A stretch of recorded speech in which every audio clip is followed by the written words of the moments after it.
everybody, and welcome to Module 2, Lesson 5. We're still working on time. So one of the things to remember when you're working on time is that when you're telling time, the hour and the minute hand make it tricky, especially when that minute hand is past the 6. Pay attention to how that works. When you're past the 6, the hour hand will start moving towards the next number. So you have to go before the hour hand if it's the minute hand is past the 6, just to be sure you have the right hour.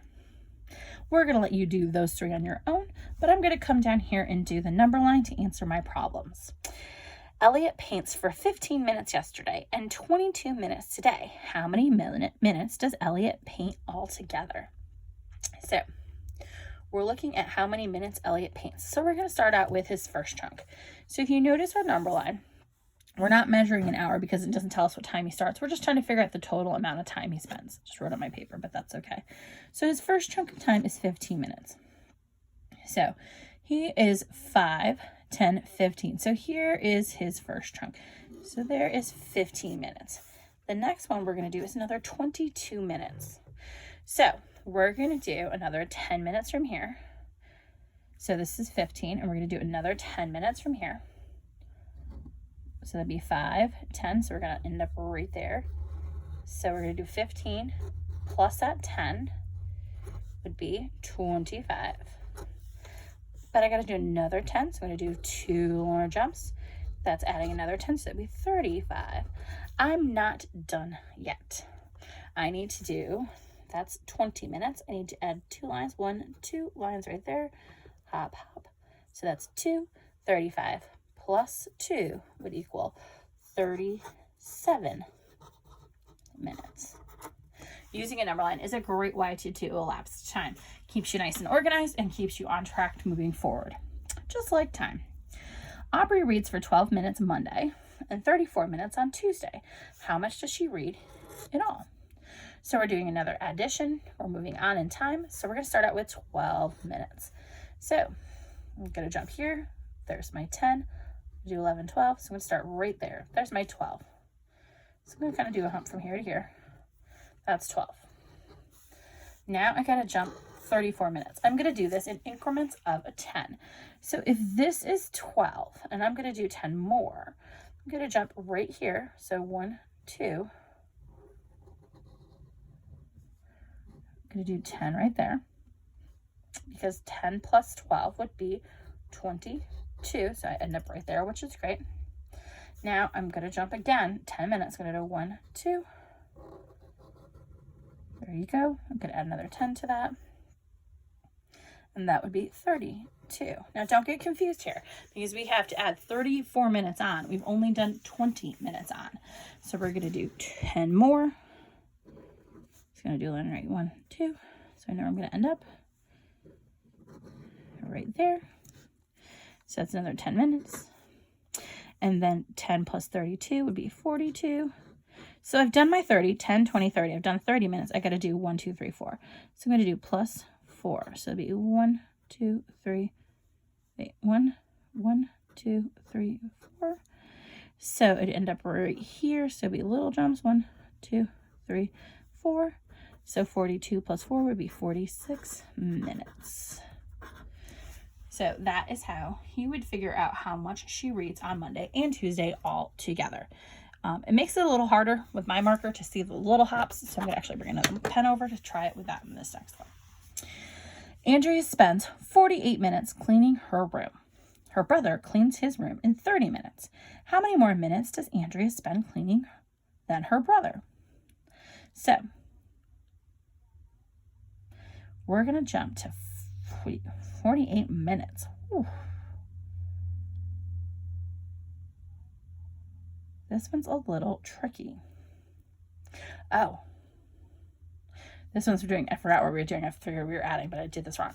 Her brother cleans his room in 30 minutes. We're trying to find how many more minutes. So we're doing a difference problem here. I'm actually going to look. Oh, I do. So right here, there's 40. Andrea spends 48 minutes. I'm going to do this in green. So there's 45, 46, 47, 48. So there's my 48 minutes right there. So that's Andrea's. we're going to go backwards for this one because he is spending less time than Andrea. So we're actually going to go backwards 30 minutes. And remember, we're going to do this in intervals of 10. So,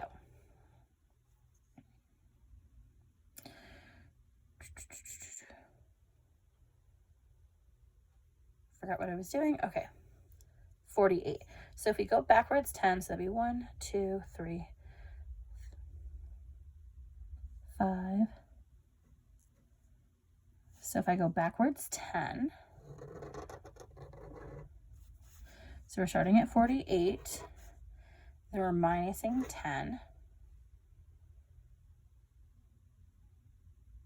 Oh, yeah, that's right, because it'll be 38. So we're going to land on 38. And remember, we got to go back to 30. So that's one group of 10. So we're going to go back another 10. Ooh. Minus 10. That would be 28. Then we're going to do right here is another 10. That would be 18. Oops, minus 10. So we minus 10, 20, 30. So it says to minus 30 minutes. We have 30 minutes. We are at 18 minutes. So how many more minutes does Andrea spend cleaning her brother than her brother? She spent 18 minutes more than her brother. Going backwards is a little trickier because I kind of lost my train of thought and got to really focus there. Sorry about that. All right. So it takes Luna 12 minutes to make her lunch, 14 minutes to eat it, and 4 minutes to do her dishes. How long does it take her to do all of these things? This is to have all these things or to do all these things. So I'm actually going to start out with her first part, which is 12 minutes to make her lunch. So 10, 11, 12. So she right here is where she starts. So this first part is her, I'm going to put an L here because that's when she makes her lunch. So that's 12 minutes. It takes her 14 minutes to eat it. So I'm going to actually jump another 10. So plus 10 would bring me to 22. And that is eat it. So I'm going to put an E by it. So that'd be 22 minutes. Then 4 minutes to do the dishes. So 22, 23, 24, 25, 26. 1, 2, 3, 4. Plus 4 equals, so there's my 4 humps, 26 minutes. I know it might seem easier to do this just as addition. I understand where you're at. Oh, I left off a part because it was 14 minutes to eat it. Whoops, hold on. This is where she's done eating, but then she's got to do 4 minutes to do the dishes. I've skipped one, so that's 26. Then we're going to do 26, 27, 28, 29, 30. So 1, 2, 3, 4, plus 4 more because I forgot the 4 minutes to do her dishes. So that would be 26 plus 4, which is equal 32 minutes. I know a lot of you are like, Mrs. Blumshin, why am I just not adding this together? It would be so much easier than doing it on a number line. The problem with it is you need to practice on the number line because we're going to be doing things more than an hour. So we're learning how to do this in slow increments. So later when we do elapsed time a little longer, we can do it so that it makes more sense to us. So that one I almost messed up because I forgot the last part and I didn't do it quite right. So something for you guys to think about when you are practicing elapsed time. All right, guys, thank you for today. It was Module 2, Lesson 5.